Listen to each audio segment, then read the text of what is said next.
Salto i dettagli delle cifre che molti hanno già ricordato. Sottolineo solamente i 242 milioni di avanzo libero che andremo a destinare definitivamente oggi e anche 72 milioni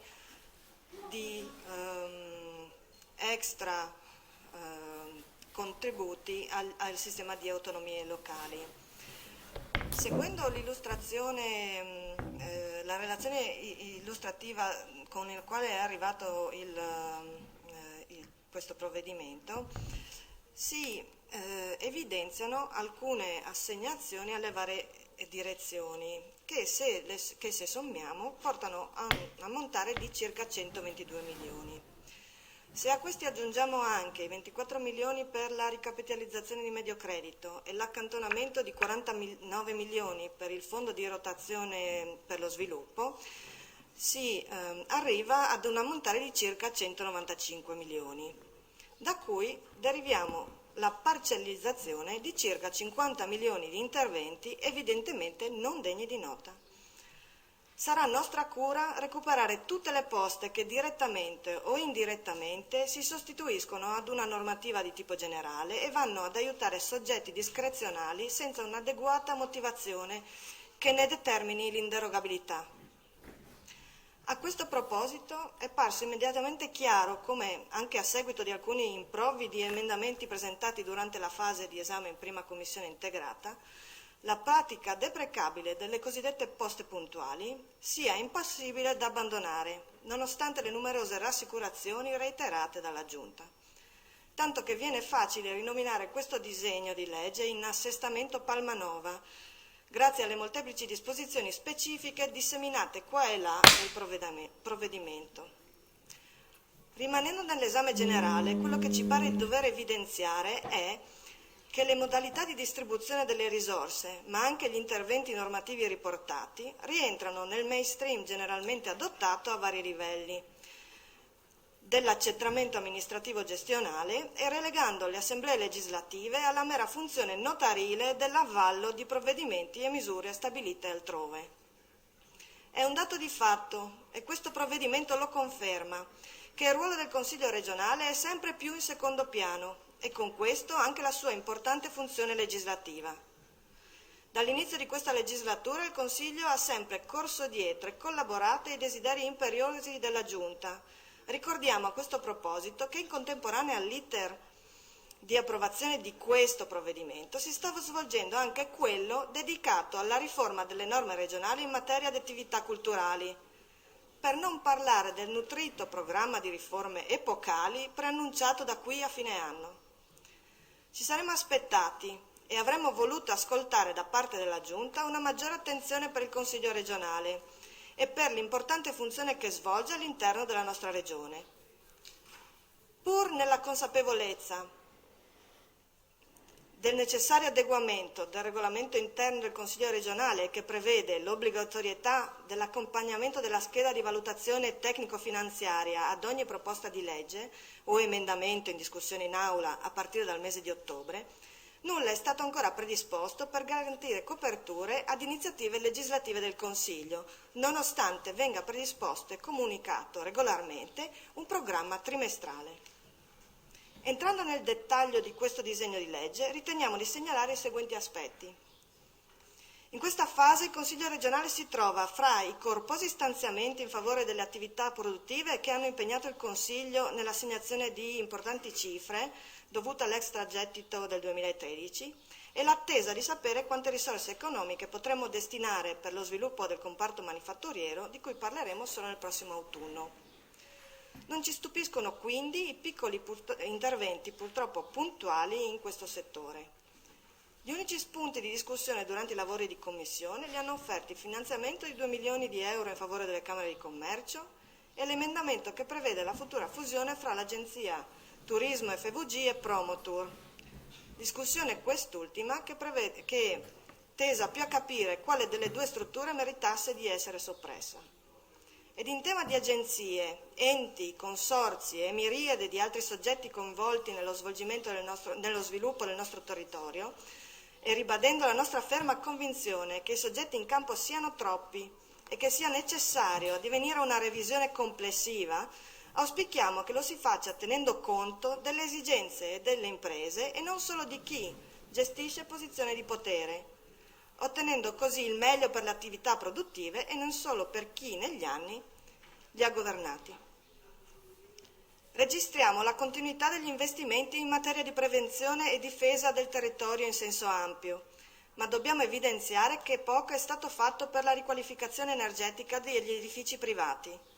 Una tale previsione aiuterebbe contemporaneamente il settore produttivo specifico, il raggiungimento degli obiettivi di riduzione delle emissioni e la riduzione dell'impatto sul bilancio familiare dei beneficiari, rendendo la situazione economica che stanno vivendo meno disperata di quella attuale. Degna di nota è la reiterata proroga per l'adeguamento degli impianti di distribuzione carburanti perché in un anno non si è ancora provveduto alla sistemazione dei requisiti. Palmanova, Monfalcone, Codroipo, Pordenone, Gorizia e pochi altri risultano i fortunati assegnatari di posti puntuali a diverso titolo. Riprendendo un'osservazione emersa durante la discussione in Commissione e trascurando gli stanziamenti a copertura di errori altrui, a nostro avviso inammissibili, il problema dell'assegnazione diretta di risorse a soggetti puntuali non risiede tanto nella necessità della misura in assoluto, quanto nel posizionamento relativo della stessa nel panorama generale di situazioni simili. È per questo motivo che andremo a proporre delle misure per sistematizzare le varie necessità del territorio in base a priorità oggettive di intervento. In questo senso apprezziamo sicuramente lo sforzo che si sta facendo intervenendo nelle situazioni di emergenza dell'edilizia scolastica, dato che è facilmente constatabile da tutti lo stato di molti degli edifici nei quali i nostri figli passano la maggior parte del tempo. Comprendiamo altresì che non sia facile, in un periodo di crisi economica e di conseguenti tagli alle spese, riuscire a garantire continuità agli investimenti fatti negli anni passati nel settore dell'istruzione. Riteniamo tuttavia che al pari della sanità e del sostegno al reddito, l'istruzione pubblica sia una priorità non negoziabile. Un investimento nel futuro dei cittadini di questa regione e che quindi, in tal senso, questa Giunta non dimostri ancora abbastanza coraggio nella destinazione di adeguate risorse. Dobbiamo inoltre rilevare come quest'anno non si sia ancora voluto verificare l'efficacia del sostegno all'insegnamento della lingua friulana nelle scuole, continuando a investire cospicue risorse in un intervento, a nostro avviso, quantomeno da rivedere, né, nonostante gli appelli provenienti da più parti e un ordine del giorno accolto ormai un anno fa dalla Giunta, si sia fatto alcunché in tema di sostegno scolastico ai disabili. Il finanziamento della parte di spesa corrente delle aziende sanitarie avvenuto per circa 40 milioni, a cui bisogna sommare i 16 milioni derivanti dagli utili aziendali del consolidato 2013, va a ridurre il taglio delle risorse disponibili per la sanità, che passa dagli iniziali 100 milioni a circa 44 milioni di euro. Una riduzione del finanziamento del 2% rispetto all'anno precedente, che in un contesto caratterizzato da un calo pesante delle risorse a disposizione del bilancio regionale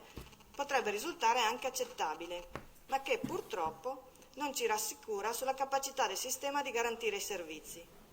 Infatti, se da un lato è in atto un profondo mutamento istituzionale e organizzativo del servizio sanitario regionale, di cui da poco ci è dato conoscere i particolari, ma che sembrerebbe portare a una razionalizzazione della spesa, probabilmente solo nel medio e lungo periodo.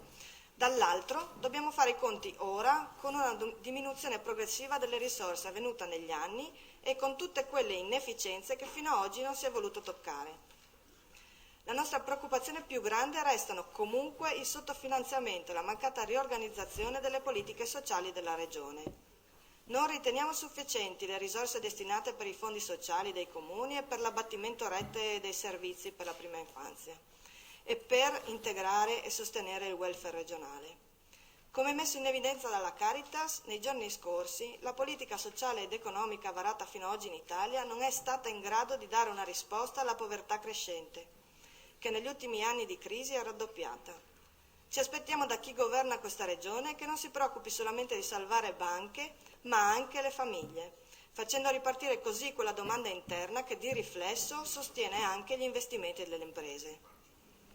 Ultima nota, l'apprezzabile inclusione delle norme per il riuso e recupero degli edifici abbandonati sconta la modesta cifra riservata, soprattutto tenendo conto dell'estensione del contributo anche alle ATER.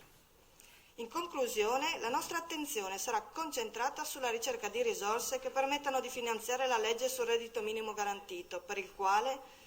secondo l'assessore Panariti, servono circa 50 milioni di euro, cifra che non sarà difficile trovare fra le pieghe delle scelte della Giunta, anche tenendo conto delle osservazioni riportate nella relazione del giudizio di parificazione del rendiconto regionale